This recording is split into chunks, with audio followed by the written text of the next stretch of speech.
Hi everyone, thanks for joining me today. I hope you're having a great day.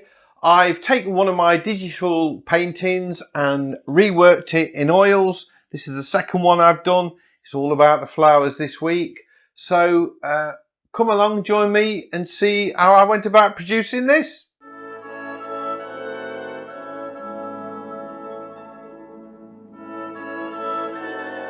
So this on screen now is the original digital painting that I did. I'm going to reproduce this now in oils. I'm discovering very quickly that the digital paintings, although I thought they were real close reproductions of oil paintings, are really quite clean compared to the brush strokes and things that you get with traditional. So it's really interesting to see how these two will compare.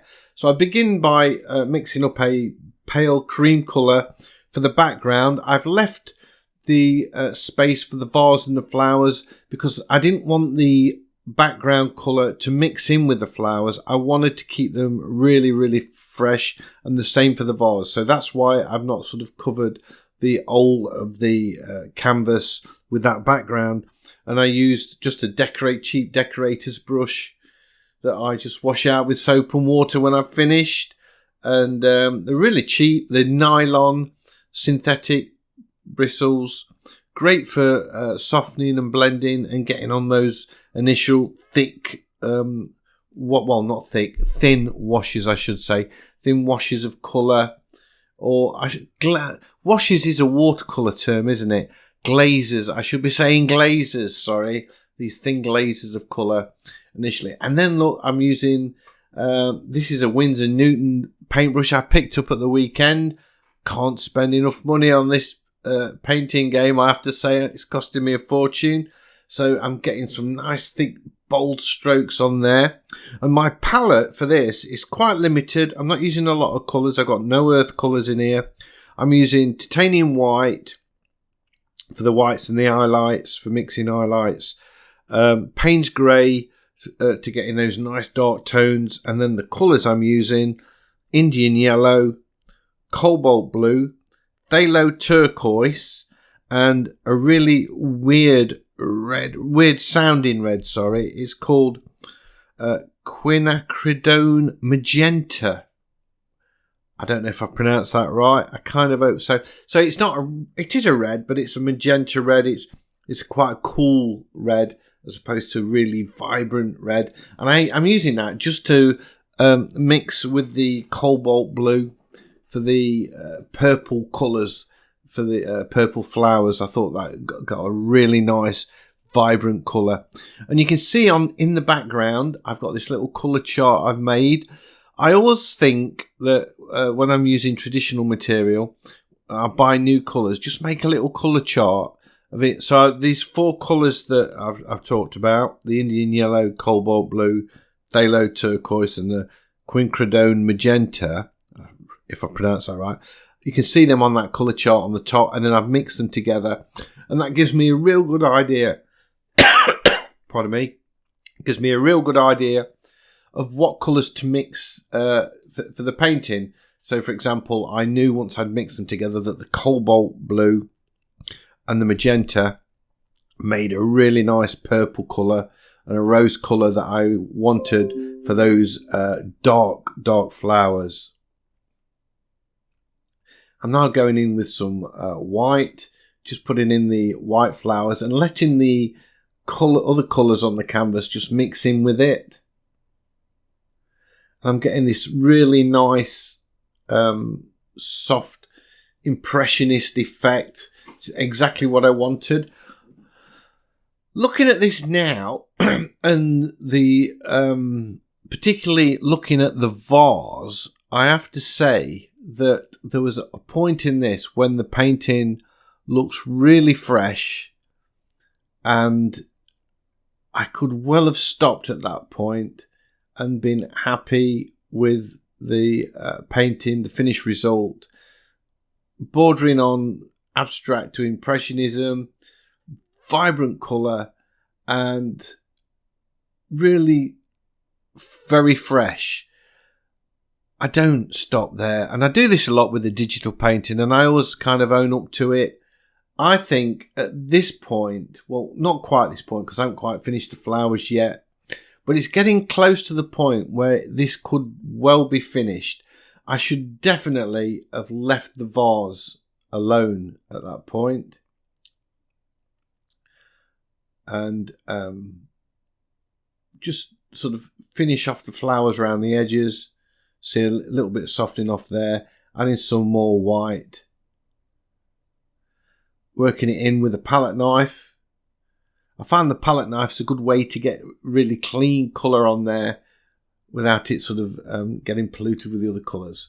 So this is definitely a point where I could have called it a day and say, that's finished and it looks nice and fresh. And there's a part of me that wishes I had. I think at that point I've got a very nice fresh painting, but I don't. I keep going and going and going. The painting I've finished, I end up with is all right. It's nice, but I don't think it looks as fresh and as confident as this at this point. So there we go. Although I must say, I'm liking this yellow I put in now. I think that just sort of contrasts nicely with the white. And it's at that point I should have stopped. I think that would have been perfect. But I don't. I keep going. In fact, I go to the point where... so I'm just sort of putting in detail now and thinking I could just tweak that, tweak that and tweak that.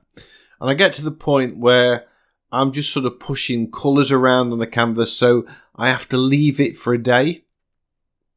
Well, I don't leave it for a day. I leave it for about 3 or 4 days before I finish it. So you're going to see this painting stop at a point where I've been working on it for half a day.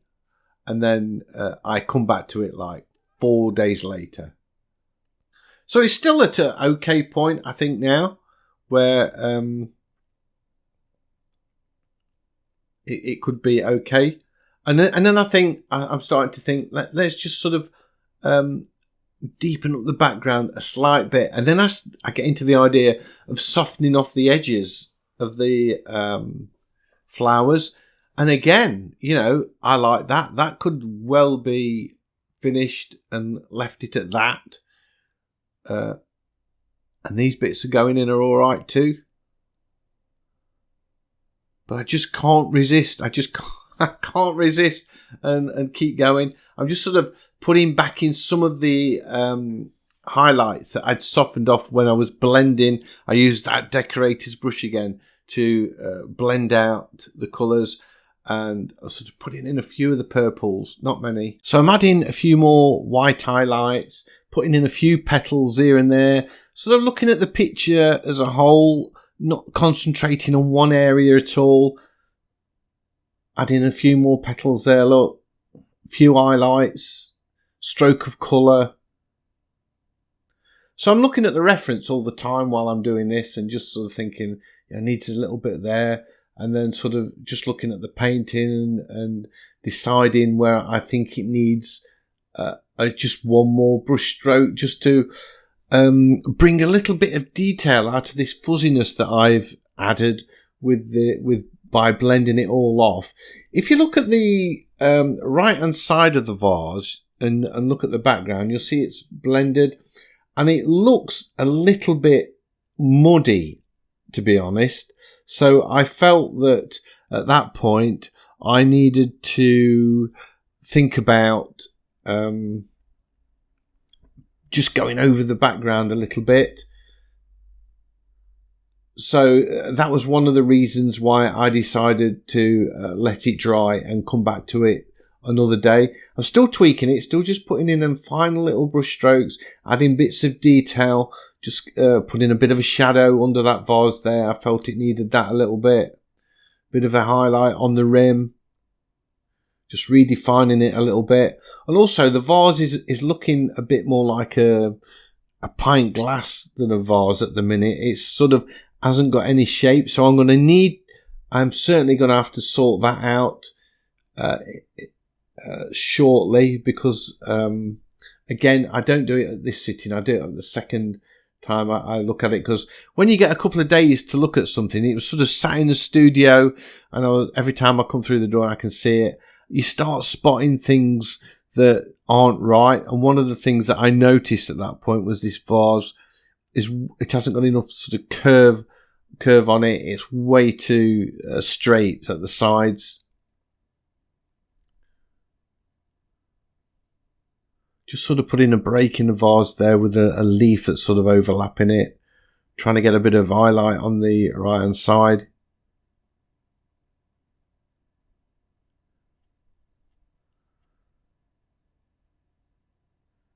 So here I'm starting to think, yeah, this background looks, it's softened off, but I think I overworked it, and if you over blend, you're going to get mud, and that's what I've got there. So I've just sort of added a little bit of colour back into where the leaves on the flowers meet the background, that sort of sharpening up that edge a bit, but with the background, rather than trying to paint more leaves. Still working on the vase and not sort of happy with it. At this point it doesn't look quite as cool. So this is now, I was going to say this is the second day, it's not yet. I'm still working on it, and you can see the lights failing in actual fact, because I didn't put any lights on. I was using natural daylight when I was painting this, and you look at the video now, it looks a little bit duller in this one, because it is getting the time's ticking on, and I should have put some lights on really. So this is the second day. I've now got my iPad next to me, next to the painting. So I've got my mole stick there, so I can get in some detail. And the first thing I want to do is look at this vase and try and sort the problem out that I've got with that. I want a few more highlights in it, and I want that sort of curved edge at the sides. So you see now I've sort of widened it at the top, putting this nice curve on there, putting some highlights in and some darker darks, just to try and get that impression of light bouncing off the vase here and there and sort of disappearing deep into it. So that was my first thing I needed to do. Then I just sort of added a little bit of a lighter tone to that leaf to define that a bit. And then I'm straight in with the flowers. And what I want to do is sort of beef up the white. So you can see there I'm adding petals. So trying to do one petal with one stroke of paint. And I also want to get the underside of the petals in at the same time with a slightly darker colour. And I went with a warm pink, and I kind of wish I'd have gone with the yellowy colour that I've got there. And I may go back to the painting actually. In fact, I'm pretty sure I will when it's dry again, and go over that, the petals. You'll see them there. I'm putting them in now, look, these pink petals, sort of going over the yellow. And I think it loses a little bit of the sparkle because of that. If they kept the yellow in, which is like the complementary colour to purple, it adds a bit of sparkle to it. And I made it more monochromatic by putting the sort of pink, blue colours underneath the flowers.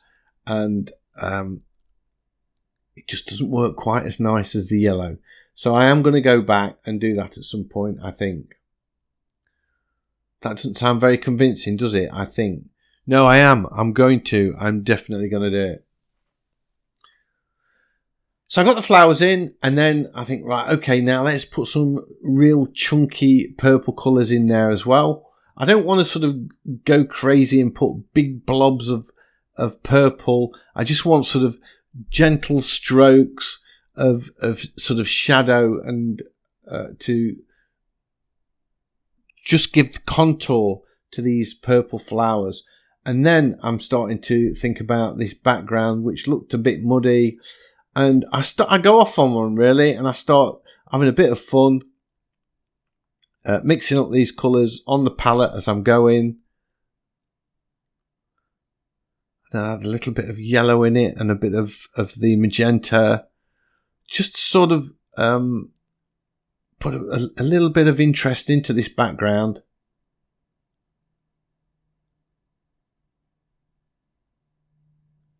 And I guess next to the digital version, the background is looking a lot more like the digital version now in regards to the tone of colour that I'm using. I've sort of deepened it up quite considerably. Getting some of that yellow in the left-hand side as well, taking it up to the top. Unfortunately, there we are. I did move the camera down a bit so you could see. I didn't want you to miss anything. And then I go painting on the bottom off. So I'm going to have to move the camera back up again. Typical of me, I'm working all over the painting. I'm never just sort of looking at one area. I like to bounce about all over it. Nothing. I never finish anything before I move on to something else. Everything's always ready to be changed. I decided that the table was looking a little bit boring. It was a bit flat. I wanted to put a bit of texture into that. So it's a very different painting now. I think it stands well on its own. I felt that the bottom of that vase needed a little bit more curve on it. But I'm liking the colours, the effect of the whole thing.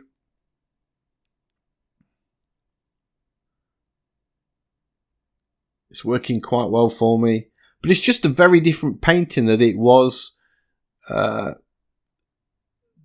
couple of days before I got back to it. I've added lots more shadows into the background to sort of bring that vase forward. And yeah, quite different really. I get it signed. The way I signed it, I just used the back of my brush and scratched into it. So there we go. That is my reproduction of a digital painting of some flowers in a vase that I bought for Special K. Special K is my partner. If you're new to the channel, I'll probably talk about her quite a lot. So these were some flowers that I bought for her. I hope you've enjoyed this video. If you have, big thumbs up as always is much appreciated. And if you're new to the channel, which you probably are, please consider subscribing, checking that bell so you get notified of every time I release a new painting, and also hop over to the digital channel and see what I've been doing there. And hopefully I'll see you all in the next one. Bye!